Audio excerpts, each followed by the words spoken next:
en realidad tenemos muchas dudas sobre este tema y no estamos seguros qué hacer a veces. Entonces, la idea de la charla es hacer lo más simple posible, entender un poquito y ver qué es lo que está pasando hoy en día para poder tratar a estos pacientes. Serosa Central batiendo mitos y tratando de hacerlo lo más simple posible. Y bueno, aquí está mi número de teléfono para los residentes, con muchísimo gusto. Bueno, lo que nosotros vemos cuando vemos un paciente y vemos el fondo de ojo y vemos el OCT, lo que estamos viendo es la retina neurosensorial. Pero el problema de esta enfermedad, en realidad, está en las coroides. Y es la parte más importante y por eso es el iceberg. El problema, en realidad, es más profundo de lo que queremos saber. Ahora, el problema es un desequilibrio entre la coroides y el epitelio pigmentario retiniano, donde obviamente la coroides siempre gana. Ahora vamos a ver un poquito de la parte aburrida y qué tiene que ver el cortisol, los corticoides, por qué es tan importante hacer esta pregunta con los pacientes. Les prometo que después es más divertido.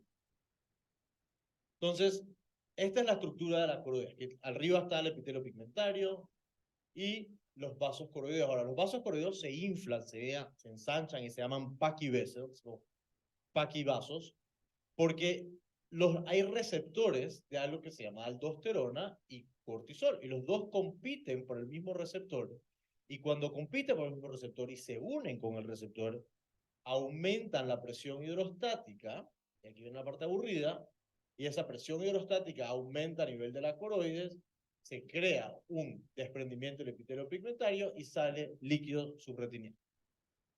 Todavía no se duerme. Ahora, esto es lo que nosotros vemos en un OCT. Vemos la retina con líquido subretiniano y vemos el desprendimiento del epitelio pigmentario. Y todo viene por debajo, y recuérdense el iceberg, por los paquivasos o los vasos grandes de la coroides que hacen presión hacia arriba. Pero en realidad es más complejo que esto. Hoy en día sabemos que es mucho más complejo. Sabemos que hay pacientes que tienen la esclera más gruesa de lo normal.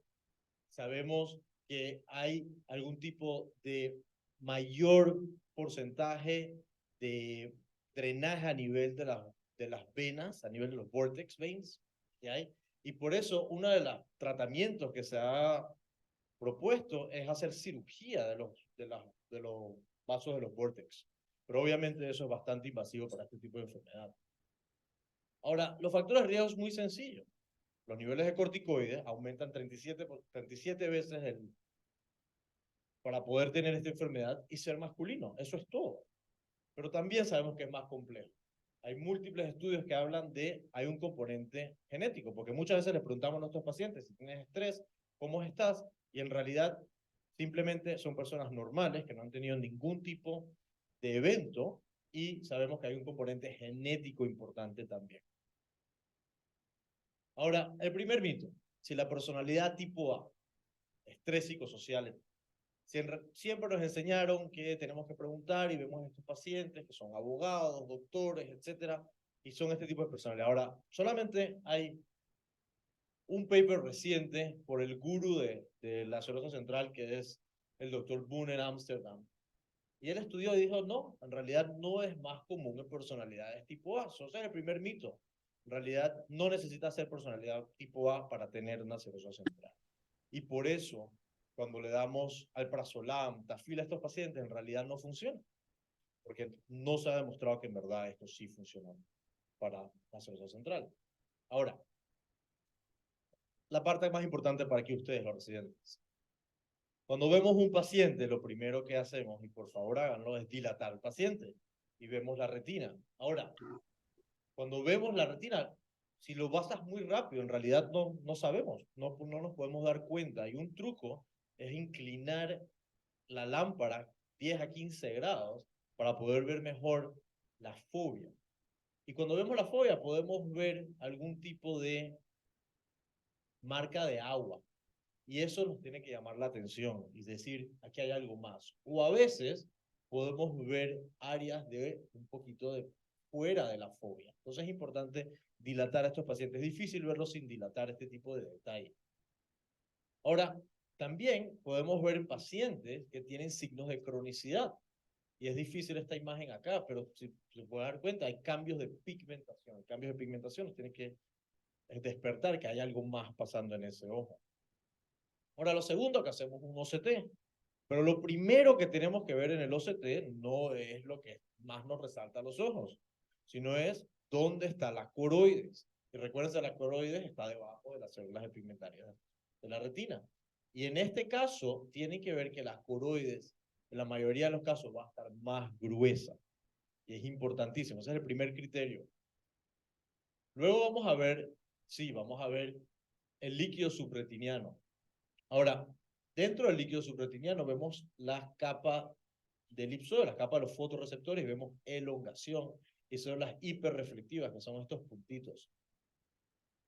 Pero también, aquí se ven mucho mejor los segmentos externos y ven cómo se está básicamente saliendo de la capa del elipsoide.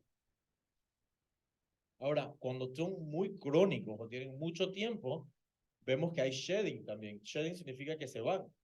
La capa de los fotorreceptores viajan y se caen dentro de este líquido subretiniano.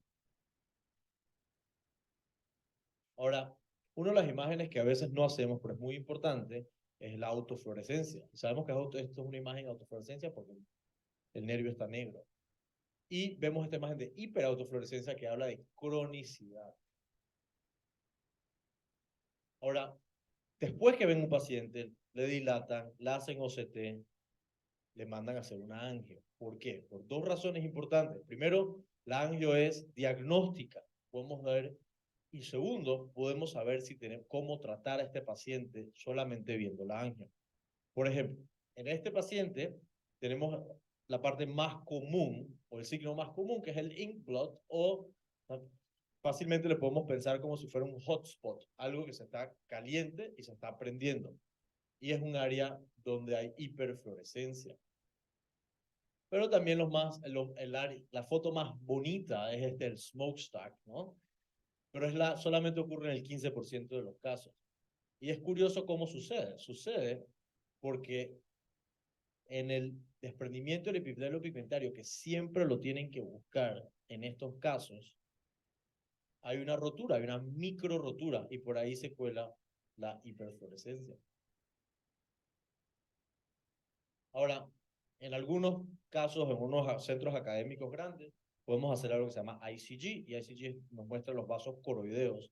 Y estos vasos coroideos pasan por la fobia y son bastante gruesos. Pero esto no lo necesitan para el diagnóstico. Ahora, no todo líquido subretinal en un paciente joven es serosa central. A veces hay que abrir nuestro panorama y abrir nuestra mente y saber qué otras cosas está pasando. Entonces, por ejemplo, esto es un paciente, esto es de una presentación que yo hice cuando estaba en Canadá. Este es un paciente que tenía líquido subretiniano debajo de la retina y totalmente asintomático. Y cuando vemos las imágenes del fondo de ojo, tiene una mancha, una cicatriz al lado de la mácula, al lado de la fobia, y que cuando le hacemos la angio, recuérdense que es diagnóstica, no florece. Y es algo que se llama torpido maculopatía, que es algo congénito. Ahora, una de las sugerencias de la doctora Ibáñez, que es muy importante, es que en estos casos, cuando estamos pensando, tenemos que hacer un OCT del nervio, porque a veces hay algo que se llama el optic disc pit, o pits del nervio óptico, donde también pueden parecer. Es muy importante poder descartarlos. Ahora, otro de los diagnósticos diferenciales, por ejemplo, esta es una niña de 9 años, miope alta, ella era -9 de miopía, y tenía líquido subretiniano. Cuando le hacemos la angio, no hay ningún tipo de fluorescencia. Cero fluorescencia en la angio. Y ella tiene algo que se llama dome-shaped macula, que parece un domo. Y estos pacientes pueden tener líquido subretiniano. O por ejemplo, este muchacho de 25 años que empezó con dolor y tenía disminución de visión, le hicieron OCT, dijeron, no, esto debe ser una serosa central porque tiene líquido subretiniano. Pero el paciente tenía tanto dolor que se tomó Enantium. y el líquido subretiniano luego se fue y el dolor se fue. Y este paciente tenía una escleritis posterior.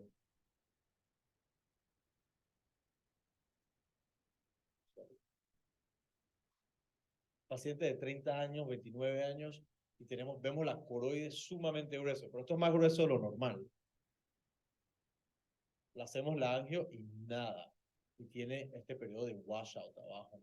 Y vemos que esto es un hemangioma coroideo. Ahora, lo curioso de esto es que el tratamiento del hemangioma coroideo también trata una cirrosis central. Entonces, inclusive aunque hubieran fallado en el diagnóstico, lo hubieran tratado bien. Y aquí es cuando a veces abrir nuestra cabeza en verdad puede salvar vidas, ¿no? Esta paciente de 27 años empezó con vómitos, tenía parestesias en las manos y los pies, dolor en el epigastrio y bajó la visión. Cuando lo hacen un OCT, tenía líquido subretiniano en el ojo izquierdo y en ambos ojos en realidad, pero más en el ojo izquierdo.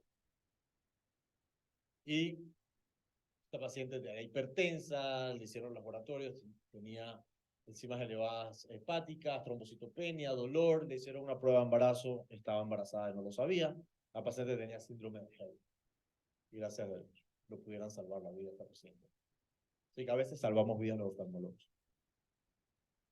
Ahora esta paciente terminó su embarazo y resolvió sin ningún problema. Y eso pasa mucho en pacientes embarazadas que tengan líquido subretiniano. Muchas veces se espera hasta que terminen.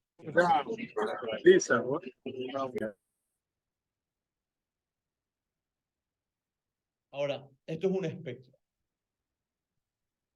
La cirrosis central va desde agudo, que agudo se define en menos de 4 meses, y es importante ese tiempo para saber cómo tratarlo. Algo que se llama crónico focal, y esto es lo último que se ha discutido a nivel mundial de cómo clasificar la cirrosis central. El crónico focal significa que hay un punto focal y que tiene más de 4 meses pasando. Crónico severo, que hay muchos puntos, y a veces tiene fibrosis subretinial, y a veces se puede complicar con una membrana neovascular. Ahora, viene la parte importante, lo que en verdad nos interesa es cómo tratar esto. Ahora, para tratar estos casos, la lista es grande, y cuando tenemos una lista de muchas cosas para tratar, sabemos que nada funciona, correcto. Un tratamiento quizás no es suficiente. Y esto es lo más frustrante para nosotros, los oftalmólogos, para los retinólogos que tratamos esto, cuando empezamos a dar tratamientos y no funcionan. La realidad es que es una enfermedad muy compleja. Ahora, el tratamiento por elección es el PDT, o la terapia fotodinámica. Vamos a hablar de eso en un minuto. Pero hay nuevos tratamientos, como el láser micropulsado, el láser focal, los antiangiogénicos, el plerrenona y quizás las gotas. Ahora vamos a ver un poquito de cada uno. Entonces, la terapia fotodinámica tiene muchos años. Un dato curioso donde yo me entrené, mi mentor fue el primero que hizo el primer tratamiento de terapia fotodinámica a nivel del mundo para una cirrosis central. No lo reconocieron. Pero a partir de ahí es el tratamiento que mejor ha funcionado. 80% completa el líquido subretiniano. En otros estudios del 2016, 97%. Y lo más importante es que disminuye las recurrencias. Ahora, el problema con PDT es que es poco disponible. Y ahora vamos a ver por qué. Ahora, lo otro que estaba bastante, que formó un auge y que muchísimas personas empezaron a tratar, incluyéndome, es la eplerenona, que desde el 2017 empezó los primeros papers con pocos casos, pero si nos damos cuenta, 1/3 de los pacientes solamente resolvían. Ahora, estos son los 3 clinical trials más importantes en cirrosis central. Y son los más grandes y son los más recientes. Y estos son sus resultados. Primero, el PLACE trial agarró terapia fotodinámica a dosis media y lo vio superior al láser micropulsado, pero en pacientes crónicos. El SPECTRA trial también habló de terapia fotodinámica y lo dijo, esto es superior al plerrenona. Y el VICI trial, que también vamos a discutirlo, habló que la plerrenona no es mejor que el placebo. Es decir, que lo único que funciona según estos 3 estudios clínicos, randomizados, doble ciego, es la terapia fotodinámica. Ahora, hay varios, todo esto hay que agarrarlo con pinzas, porque no es tan fácil. Ahora, vamos a hablar un poquito del Vichy Trial. El Vichy Trial hizo un error. Y ellos empezaron a tratar a los pacientes y cuando después de 4 meses que estaban sintomáticos, le dieron eplerenona. Y luego cuando resolvían, los quitaban, se los suspendían. Este es el primer error. Y lo siguieron por 1 año. Y dijeron, en verdad no es mejor que placebo. Los que recurrían, recurrían, y la visión no fue mejor que no darle absolutamente nada. Y hoy se sabe que en verdad para darle eplerenona a un paciente no se puede discontinuar. Tenemos que darlo por años y años y años. Pero la realidad es que clínicamente no funciona siempre. Ahora, quiero compartirles este paciente me vino a la clínica, tiene 5 meses así, y me dice, dame una cosa que funciona y una sola cosa y no quiero verte más. Dije, ok, ¿tienes tu PDT? Le hicimos PDT, lo mandé afuera a hacer PDT, y esto es 1 mes después. Resolvió y no ha recurrido. Ahora, este es el mapa de PDT en América. PDT en América hay en 3 lugares. Hasta ayer que averigüé. Está en Canadá y no en todos los lugares en Canadá. Está en Toronto, Montreal y Vancouver. En Estados Unidos y no en todos los lugares de Estados Unidos, solamente instituciones grandes. Y en Sudamérica lo tiene solamente Brasil y reciente, hace 4 meses que recibieron. Y una de las razones es que hay una fábrica a nivel del mundo, y repito, una sola fábrica que crea el Visudan, que es lo que se inyecta intravenoso para hacerlo, oportunidad de negocio de residentes. Para crear. Y esta fábrica tiene mucha relación con Ucrania. Y la guerra de Ucrania bajó el suministro. España, por ejemplo, empezó a recibir Visudyne ahora, hace 2 meses, si no me equivoco. Y lo tienen para casos muy selectos, más que todo para hemangiomas coroideos, más que para serosas centrales. Ahora, en los trials anteriores nos dimos cuenta que el micropulsado no es mejor, que el PDT es mejor que el micropulsado. Ahora, la diferencia, esto es un paper reciente del 2022, es que no lo hicieron para casos agudos. Y este paper sí agarró casos agudos y nos dimos cuenta que cuando lo compararon con PDT fue bastante similar. Ahora, este paciente dio vueltas por varios países y bueno, me llegó para una 4ª opinión a mí. Y tenía 9 meses así. Era un muchacho de 34 años. Y lo primero que hice fue hacer un angio. Y cuando vi el angio, vi que el hotspot estaba bastante lejos de la mácula. Entonces, este es otro tratamiento. Lo que hice, pues no tengo PDT, no tengo micropulsado, vamos a darle láser focal.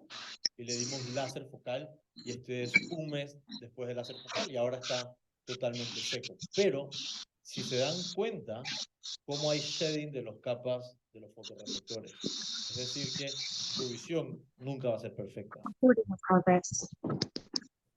Ahora, este caso lo tiene todo. Es un señor que hay que tirarlo al mar porque de verdad está salado. Hoy lo operé de desprendimiento de retina. Este señor desde el 2018 empezó, empezó con una cerosis central típica, aguda, normal, con un PDD, con un desprendimiento epitelio pigmentario, líquido, fantástico. Recurría, mejoraba, no le dieron tratamiento. En el 2018 no se hablaba mucho de tratamiento. Vino el 2021, me dice recurrí. Ahora, los residentes que han rotado conmigo se dan cuenta que esto no es una imagen típica de serosa central. Y la razón que no es una imagen típica es porque tiene esta estructura. Esta estructura se llama Schreber. Y cuando hablamos de esta estructura, sabemos que hay una membrana neovascular. Entonces, estos son los únicos casos, repito, únicos casos que se puede usar o que se debe usar un antiangiogénico. Y bueno, le dimos Avastin a él y funcionó muy bien. Un mes después del Avastin ya estaba seco. Pero porque el señor, de verdad que tiene que ir al mar, recurrió. Le daba Avastin, y después me dice, tuvo un episodio y ahora recurrió. Pero la pregunta en este momento es, ¿esto sigue siendo una membrana neovascular o no? ¿Le tengo que seguir dando antiangiogénicos o no? A ver, de esa mesa, vamos a hacerlo un poquito más interactivo. Levante la mano quien dice que sí, que le tengo que dar Avastin a este paciente de ya. Es el mismo paciente. Levante la mano sí, levante la mano no. ¿Quién dice que no? ¿Quién dice que no? Muy bien, levante todas las manos. No. No hay que darle antiangiogénicos a este paciente. Este paciente tiene una recurrencia de la cirrosis central original. Entonces, lo que hice con este paciente fue darle láser micropulsado y regresó a estar a lo normal. Ahora, este paciente de verdad que no tiene tanta suerte. Tuvo un desprendimiento del vítreo posterior, desprendimiento de retina, PBR, cerclaje, vitrectomía, etc. Pero gracias a Dios está bien ya. Ahora, mitos número 2. Las gotas funcionan. Vamos a ver. La realidad es que sí funcionan. Ahora, funcionan en combinación y funcionan por una razón, y eso es importante. En este paper hablaron de, en tratamientos agudos, darle algún tipo de NSAID, de Nevanac o Bronax o Sevesten, etc. Y en este estudio usaron Nepafenac. Y se vieron que la resolución del líquido fue mucho más rápido con el tratamiento. Ahora, en este paper del 2021 dieron dorzolamida o Truzone. Y con la dorzolamida, que en realidad es una gota más para retinólogos, para glaucomatólogos, nos dimos cuenta que sí, también resolvió más rápido, pero cuando lo combinaban, la resolución era inclusive más rápido todavía. Pero no disminuía cronicidad y no disminuía recurrencias. Entonces, es una curita que sí estoy de acuerdo en dárselo a los pacientes y lo mejor es dárselo en combinación. Pero es importante explicarle eso, que, que puede recurrir y puede volverse crónico a pesar de las gotas.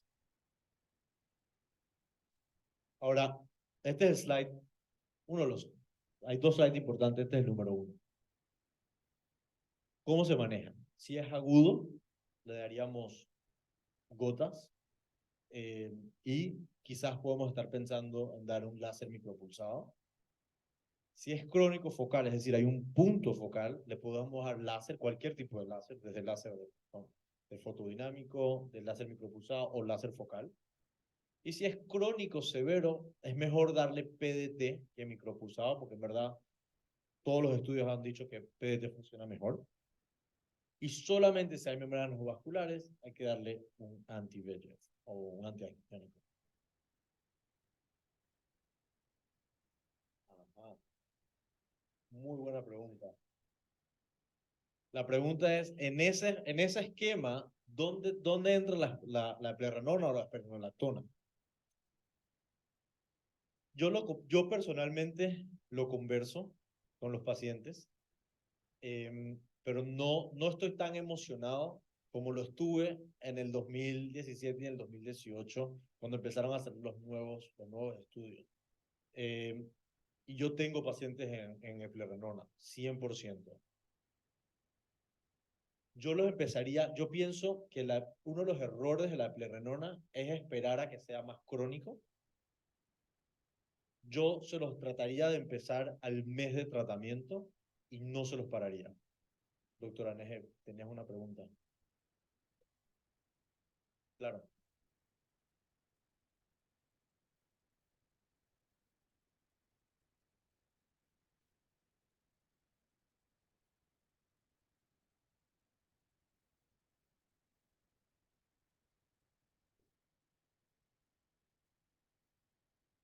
Excelente pregunta, doctora. En mi próximo slide te lo contesto. Pero no, es una excelente pregunta para discutir ahorita con la doctora Ibáñez. Este es el segundo slide más importante y es la historia natural. Exactamente como dice la doctora Nejé. La mayoría de estos pacientes van a recuperar espontáneamente su visión en los primeros 3 a 4 meses. Pero el 20 al 50% van a tener una recurrencia en ese primer año. Y el 0.3 al 2% empiezan a desarrollar una membrana neovascular que pueden, pero simplemente hay que estar al tanto, es poco de los pacientes que desarrollan eso. Y un pequeño número de pacientes desarrollarán atrofia de la capa del epitelio pigmentado retiniano con fibrosis y con edema macular crónico. Ahora, y aquí viene la discusión, doctora Nejé, porque depende de esta oración, es cómo vamos a tratar el próximo, la discusión. Los ojos con visión de 20/20, Snellen 20/20, después de que se resuelva el líquido, pueden presentar síntomas y debido a la disminución de la densidad de conos. Es decir, que todos los pacientes, o la mayoría de los pacientes con una cirrosis central, tú le preguntas, ¿cuál es tu ojo bueno y cuál es tu ojo malo? Y ellos dicen, sí, este es mi ojo que no tiene cirrosis central, es excelente. Este está 20/20, pero no está como este. Entonces, viene la pregunta, y se la bateo a usted, doctora Nejé. ¿Qué harías si fuera su ojo? ¿Empezarías con gotas? ¿Correrías para que te den láser? ¿Tratarías algo temprano? ¿No harías nada? ¿No harías nada? Entonces, vamos a hacer un poquito dinámico.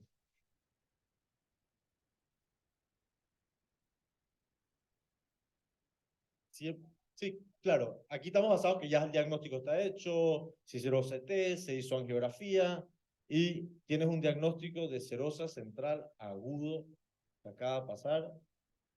¿Qué haríamos? Entonces, vamos a hacer un pequeño pool. Tatiana.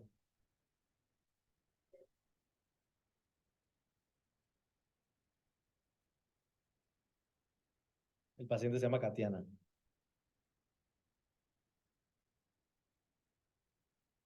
Una persona tranquila, sin ningún tipo de estrés.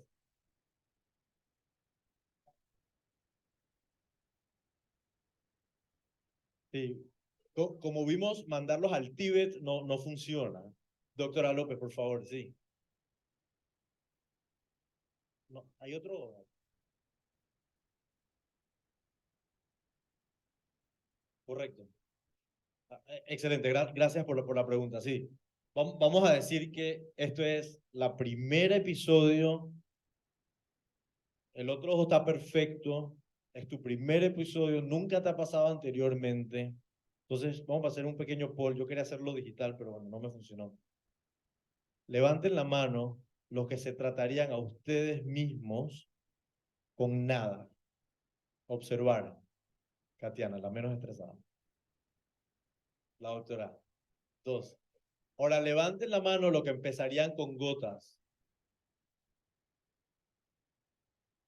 Le Ahora levanten la mano los que dejarían que yo les haga láser.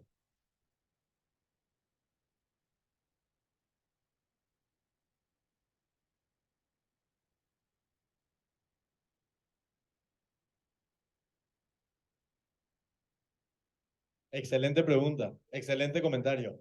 Dice el doctor Boyd que deberíamos considerar los pacientes que son alérgicos a los aires, o sea que nos cortaron una pata del tratamiento. Entonces, repito, ahora quiero que piensen esto de vuelta después de mi próximo slide, ¿ok? Este, este es un grupo que en el 2021 agarró y hizo multifocal ERG o electroretinograma multifocal. Básicamente, el electroretinograma multifocal es un electroretinograma, o sea, mide los fotorreceptores, pero solo a nivel de la mácula. ¿Eh? Y lo importante, lo único que tienen que saber es que esta es la gráfica, o sea, los colores verdecito y rojo al final, de un electroretinograma multifocal normal, una persona normal. 20/20 sin ningún problema. Ahora, agarraron a pacientes con el primer episodio, nunca le había pasado, otro ojo normal, y les hicieron un electrorretinograma multifocal. Y se lo repitieron al inicio, o sea, cuando llegó el paciente, cuando se hizo el diagnóstico, a los 3 meses y a los 6 meses. Este paciente está 20-20 a los 3 meses. 20-20 a los 3 meses. Y si se dan cuenta, el electrorretinograma multifocal, la gráfica, nunca se parece a la normal. Repito, si ven los colores, ¿ok? Esto es el color normal, verde en la periferia y sube a rojo. Al momento del diagnóstico que está así, azul, sigue a verde, nunca llegó a rojo, menos azul, más verde, menos azul, pero nunca llegó al pic. Este paciente está 20-20. Ahora ellos agarraron y dijeron, vamos a hacerle láser micropulsado a los pacientes apenas llegan. Hicieron láser micropulsado, este es un ejemplo de los pacientes, y le hicieron un electrorretinograma multifocal. Y de vuelta, este es un electrorretinograma multifocal normal. Ahora, solamente quiero que comparen algo. Cuando hacemos desprendimientos de retina, uno de los factores de riesgo para saber los mácula off, si van a ver bien o no van a ver bien, es la altura del líquido. ¿Sí? Miren la altura del líquido aquí. Hay mucho más líquido que en el caso pasado. Bueno, este es el retinograma a presentación y lo más importante es que a los 6 meses se asemeja mucho al normal. Ahora, también le hicieron estudios de calidad de visión, etcétera, y a estos pacientes les fue mucho mejor. Esto es reciente, 2021. Entonces, antes de acabar, hago la pregunta de vuelta. Levanten la mano quien no haría nada por su ojo. Absolutamente nada. Tienen 30 pacientes el día siguiente que tienen que ver. Levanten la mano quien le daría, que se empezarían gotitas.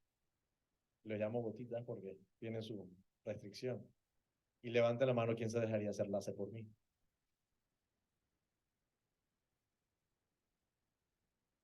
Es un tema difícil.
Hacer láser de forma más temprana, honestamente. Pero el láser micropulsado, yo pienso que, o sea, estamos mal con la serosa central. Lo que pasa es que no nos hemos preocupado porque sí, que resuelven tanto por ciento, las neovascularizaciones que está hablando Michael realmente que hay que tratarlas. no son a veces tan agresivas, o sea, no sangran tanto, no exudan tanto, pero quitan visión. Entonces nosotros como que nos vamos acostumbrando o el paciente ya va viendo mal, porque pierde epitelio pigmentario. Ya cuando tiene la neovascularización correa, es que bueno, se la voy a tratar, pero si ya la visión está mala. Entonces estamos como que tarde en este tratamiento definitivamente, estamos muy tarde. Yo creo que en la serosa central no tenemos todavía como un algoritmo real de tratamiento, eso no lo tenemos nadie, ni nadie, ninguno de los retinólogos aquí. Tenemos que trabajarlo, tenemos que trabajar, por ejemplo, cuando hacen ese micropulsado, quienes de finalmente no tengan ese porcentaje de recurrencias de 30-50% en un año. ¿Cuál es el mejor tratamiento para bajar esa recurrencia? Lo que pasa es que como la mayoría mejora solo, el problema es que, bueno, ¿qué no se ha intentado para la serosa central? Antifímicos, ketoconazol antifúngico, propanolol, lo que sea, se ha intentado de todo. Yo siento que más que, o sea, hay que tener claro qué hacer, pero quizás mucho más importante es tener claro, bueno, todo es importante, claro qué no hacer, porque llegan pacientes inyectados con, por ejemplo, Depomedrol cada 3 meses periocular, eso tenemos que tener claro, eso sí tenemos que llegar al consenso de que esteroides de ninguna forma, y que como dice Katiana, le hagamos el screening al paciente, si por alguna razón está tomando por el neumólogo, si se lo puede cambiar por otro, ya sea en parches, inhalados, inyectados, subcutáneos, intraarticular para algo, ¿no? Tenemos que tener claro qué no hacer. Qué hacer no lo tenemos muy claro todavía, pero sabemos que tiene que ser más temprano y que el láser micropulsado definitivamente, hay gente que lo está usando el día del tratamiento, y yo sí pienso que si está muy estrafobia, la verdad es que yo me estoy animando cada vez más. Le doy un tiempo porque es verdad, como dice Carla, es autolimitado, pero no dice que, uy, está un mes, no, ya, o sea, como que ya al mes me estoy poniendo como que incómoda con la cosa. Y es con respecto a qué tipo de parámetros empiezan a hacer un tratamiento. O sea, ¿es visión? ¿Es líquido? ¿Es EPR involucrado? ¿Qué es? O sea, ¿lo sigues con OCTs? ¿Qué haces?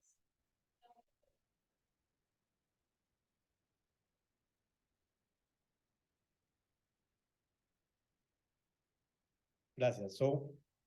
Lo importante es que la realidad es que lo mejor para seguir estos pacientes no es tanto visión, sino es OCT. Obviamente la visión es importante, la angio es sumamente importante. Entonces, la primera pregunta es qué protocolo seguir o qué algoritmo seguir. Entonces, sí, la Euroretina tiene un nuevo protocolo de qué hacer, pero ellos siguen poniendo empezar a tratar después de 4 meses. ¿Por qué? Porque la realidad es que no hay un estudio clínico randomizado que haya empezado a tratar láser micropulsado PDT temprano. Pero es la nueva tendencia, es a donde se va a mudar, y el doctor Boone, que es uno de los gurús en esto, habla que ya para el 2024-2025 van a tener las nuevas guías. Pero la realidad es que tenemos que seguir a estos pacientes apenas lo vemos, hacerle el OCT, dilatar y hacer una angio, porque la angio es sumamente importante para ver si podemos hacer un láser focal, para ver cómo está el caso. Y luego seguirlo mensualmente al principio. Obviamente la parte de los factores de riesgo, eliminarlos, indagar, hacer una muy buena historia clínica. Ustedes residentes es sumamente importante, y ustedes médicos también, porque ellos están aprendiendo, pero ustedes están tratando a los pacientes. Entonces es muy importante indagar y tomarse el tiempo, esos 10-15 minutos, a hablar con el paciente qué exactamente está pasando. La pregunta es cómo seguir, qué protocolo seguir para darle seguimiento a estos pacientes.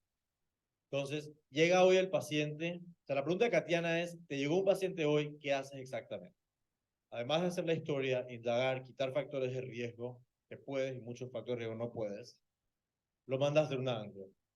De verdad, mandas a hacer una angio, lo dilatas y lo ves en un mes.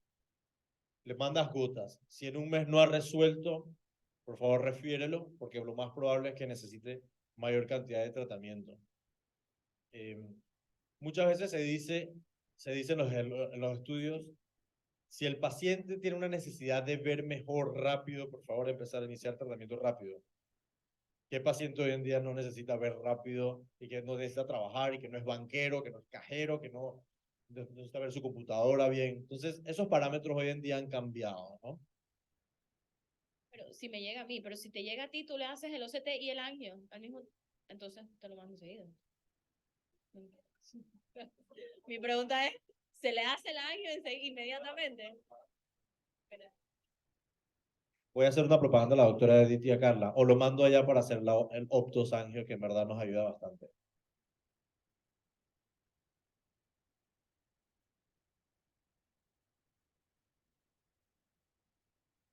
También tengamos en cuenta que la observación es una observación bien concienzuda, porque ya vieron los OCT y, o sea, no es una observación, es una observación que no es una mera teoría, es una buena observación. El paciente tiene que entender que tiene algo que a pesar de que mejoró la visión, ¿no? Tener esa información, a veces como, o sea, las neovascularizaciones aparecen de manera muy tardía. Estos pacientes hacen neovascularizaciones. Realmente yo he visto solo un paciente con neovascularización y la hizo casi 5 años después. Las hacen bien tardías, ya a veces algunos tienen una visión media así que no extraña, pero sí realmente es un paciente que hay que observar. A veces lo vemos a la ligera. Yo creo que toda la culpa es porque el 80-90% no sé qué enredo, entonces ya después el paciente va avanzando en la edad, no sé qué enredo, y ya después cuando tiene 65, que si es por la generación macular y si no tiene, o sea, es una cosa que tenemos que saber varias cosas de ese paciente, y la observación no es una mera observación, es una observación de estar ahí pendientes porque sabemos que es un espectro y que a ver dónde lo podemos agarrar. Por eso es que yo, a pesar del protocolo, yo en mi mente ya estoy creyendo en el tratamiento muy temprano, o sea, 3-4 meses, y tanto ese poco de fotorreceptores estirados para el elástico y toda esa cosa, algo va a pasar, tenemos que pasar, tenemos que hacer mejores estudios y ojalá tuviéramos un láser micropulsado para los residentes, y sería buenísimo hacer un estudio de eso, lo máximo.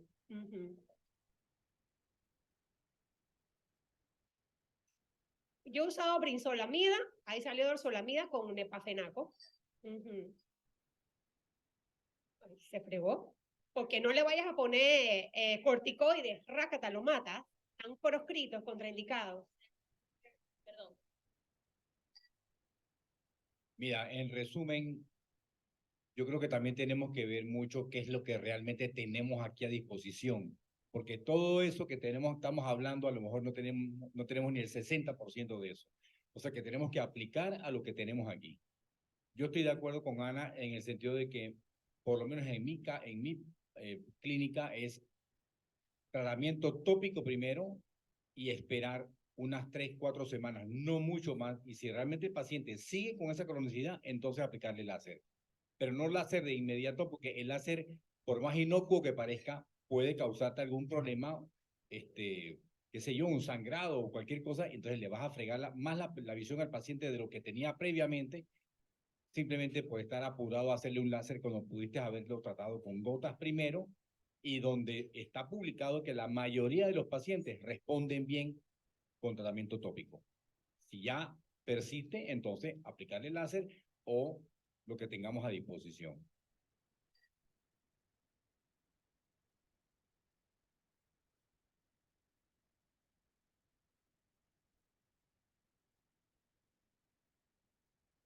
Yo creo que no nos vamos a poner de acuerdo en el tratamiento, porque aquí no nos vamos a poner de acuerdo, cada quien tiene como sus lineamientos de manejo.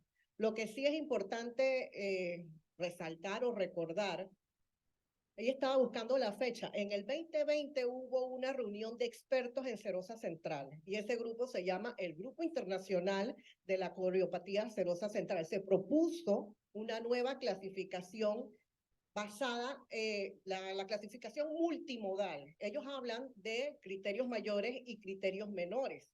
Dentro de los criterios mayores, la presencia de un DR seroso, que es obligatorio, y que haya en los estudios multimodales, que haya un daño del epitelio pigmentario de la retina, porque se supone que por allí es por donde viene, o sea, por ahí es por donde viene el problema. Entonces, esos son los criterios mayores, y de criterios menores, entonces hay que hacerle, ahí viene la respuesta. Entonces, ¿le harías un OCT y una angiografía? Sí, porque dentro de los criterios menores, ya no me acuerdo bien porque nosotros no hacemos aquí en Panamá, no hacemos con verde y docyanina, pero hay un criterio de presencia de daño, sí vamos a hacer, ya vamos a hacer.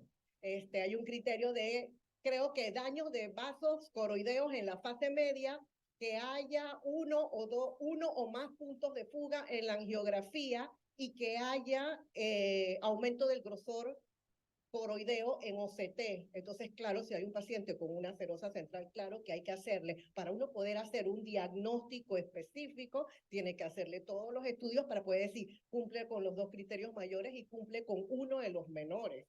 Entonces, sí hay que hacerle los estudios. Y después de eso, esa clasificación, que no me la sé, porque no me gusta mucho, no soy experta, que me pareció complicada. Ellos hablaban de una serosa simple, una serosa compleja. La compleja, si tenía uno o más puntos de fuga, hablaban de agudas, recurrente, resuelta, y finalmente si había neovascularización o no. Y dependiendo de esa clasificación, entonces el tratamiento.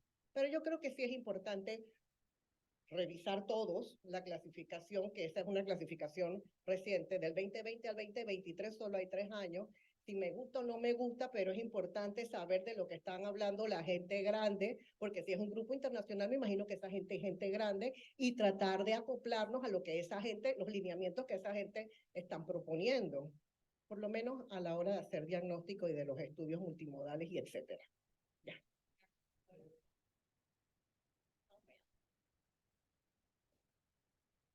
Yo considero que lo más importante es la ubicación del LIC.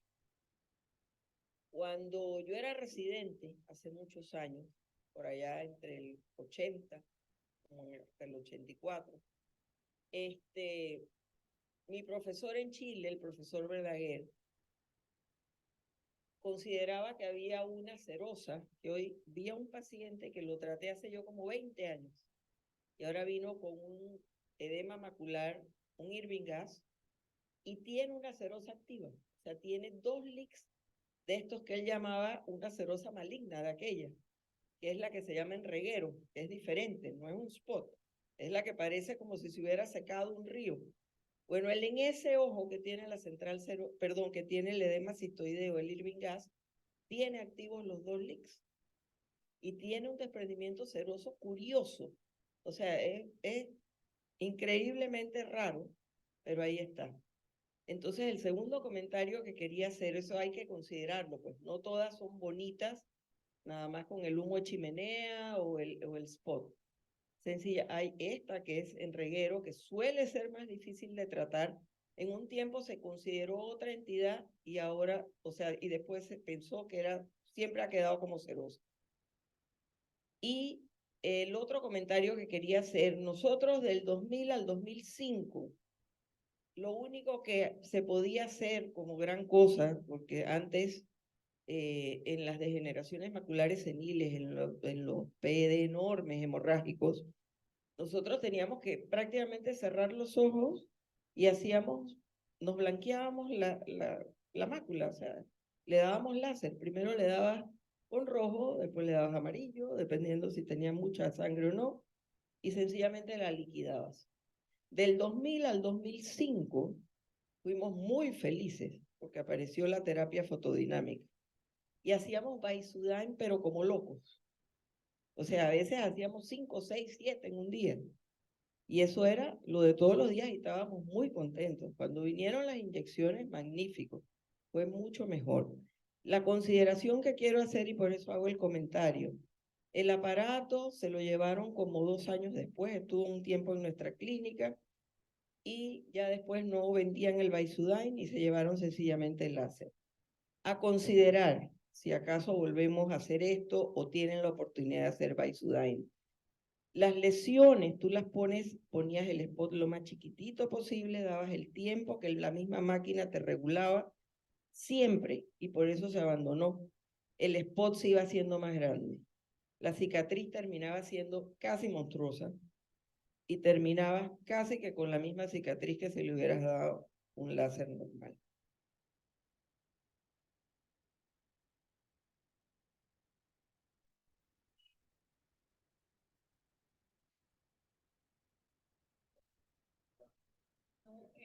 Bueno, de mi parte,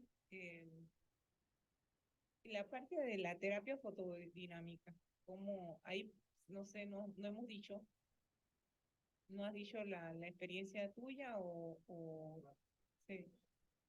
Excelente, gracias.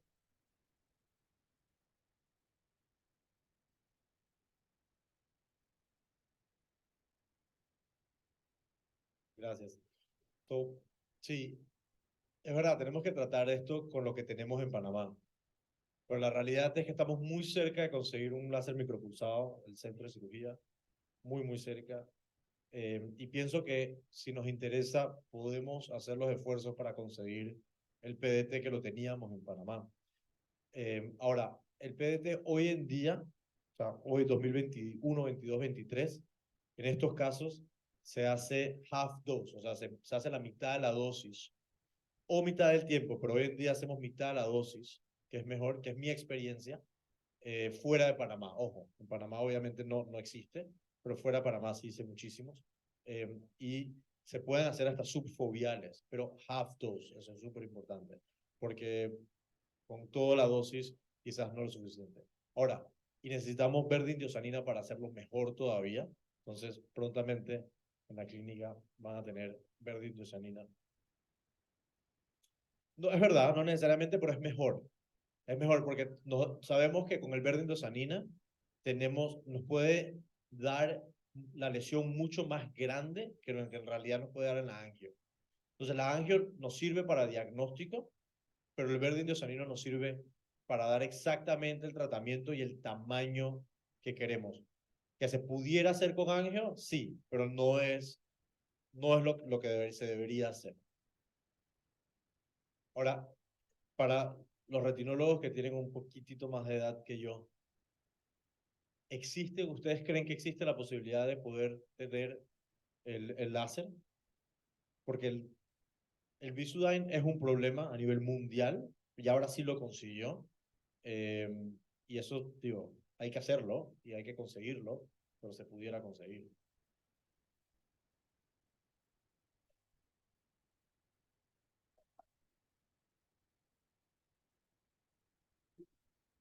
Bueno, yo quiero preguntar, doctora Paz, usted sí tiene el micropulsado, ¿verdad? ¿Usted ha tenido la experiencia acá en Panamá utilizándolo? ¿Cómo le ha ido? Porque yo no he tenido la oportunidad de usarlo.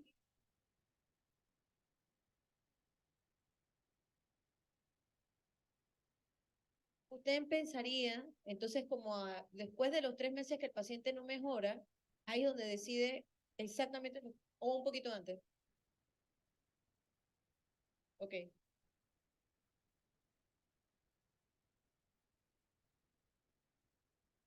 Creo que el doctor Get paid for this.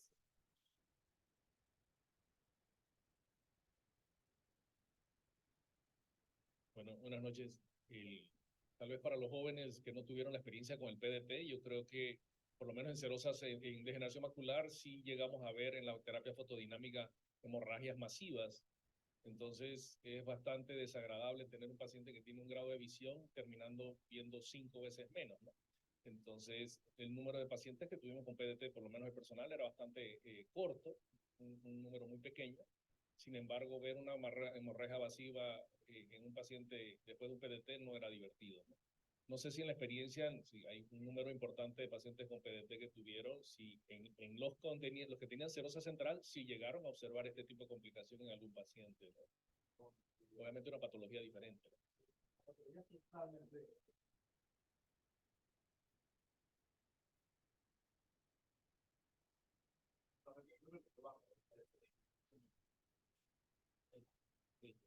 Sí, no, en el PDT, que yo tuve, la verdad que muchísima experiencia en Montreal, solamente se hacía en serosa central o en polipoideas, que son bastante bien conocidas, ¿no?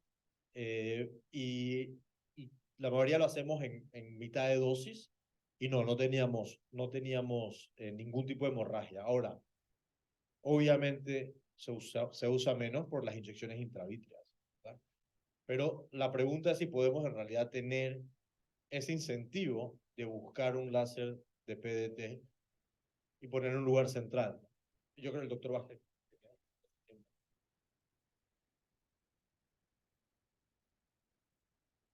Buenas. Es simplemente para saber si tú estás enterado si hay en desarrollo otro tinte alternativo a la porfirina, porque he escuchado algo al respecto y que modificarían la longitud de onda del láser actual de PDT.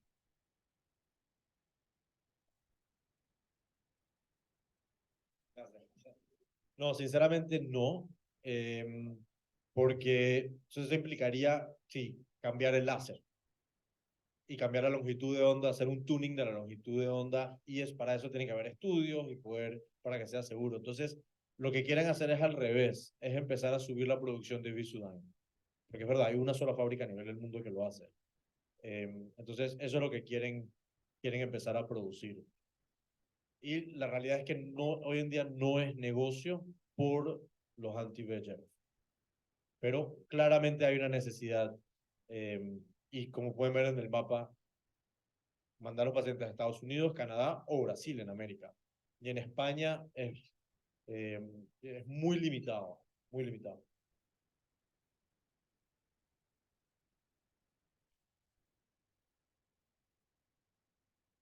No hay, sí,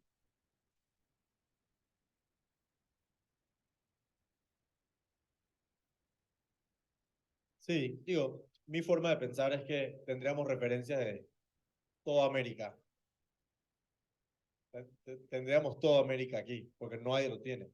Además, hay países como Ecuador que tienen el láser, pero no tienen el Visudyne. Hay países como Chile que tienen el láser, pero no tienen el Visudyne. Entonces, que activamente lo están haciendo es Brasil, en Sudamérica. Bueno, creo que, no sé si...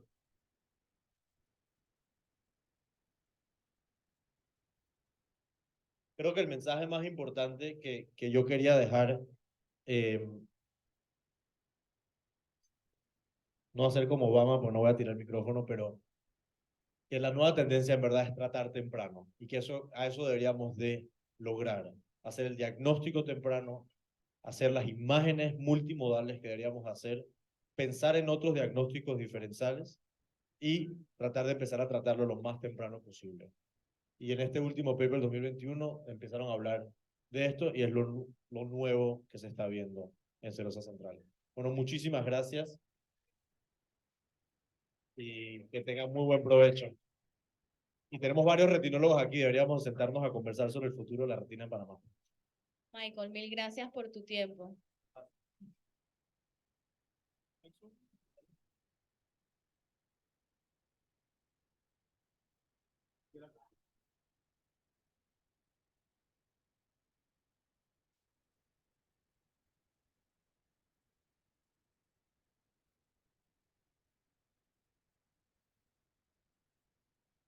No hay preguntas en el chat del Zoom. Gracias a todos por conectarse. El doctor Ruiz. Es un coloquio. Todos pueden decir lo que quieran. El comentario. El doctor Politi. Bueno, siempre se ha hablado esa presencia o no del estrés. ¿Qué impacto no solo en la causa, sino en toda esta situación del tratamiento, de si se recupera o no el estrés, que es histórico, ¿no? En la corridopatía serosa. De vacaciones. Paciente está de vacaciones. Michael, ¿qué recomendaciones tú le das a los pacientes en cuanto a cambios de estilo de vida? Cuando dije del mito, ¿verdad? Es que en realidad no hay evidencia de que el estrés esté relacionado. Ahora, no significa, y esto es muy importante, no significa que pacientes con niveles de cortisol alto no tengan riesgo de serosa central. Pacientes con Cushing subclínicos. Entonces, preguntar en mujeres sobre si tienen problemas de ovulación, si tienen hirsutismo, en los hombres que tienen la cara de luna llena. Entonces, los niveles de cortisol sí están relacionados, pero no necesariamente los niveles de estrés. Entonces, yo a ningún paciente le doy Tafil y a ningún paciente lo mando al Tíbet, porque la realidad es que no hay evidencia y no funciona. Además, se estresan más por no trabajar. Ya, la última pregunta, gracias por tu magnífica presentación. ¿Quieres carne o pollo? ¿No vas a comer? Ah, bueno, está bien. Un aplauso para Michael por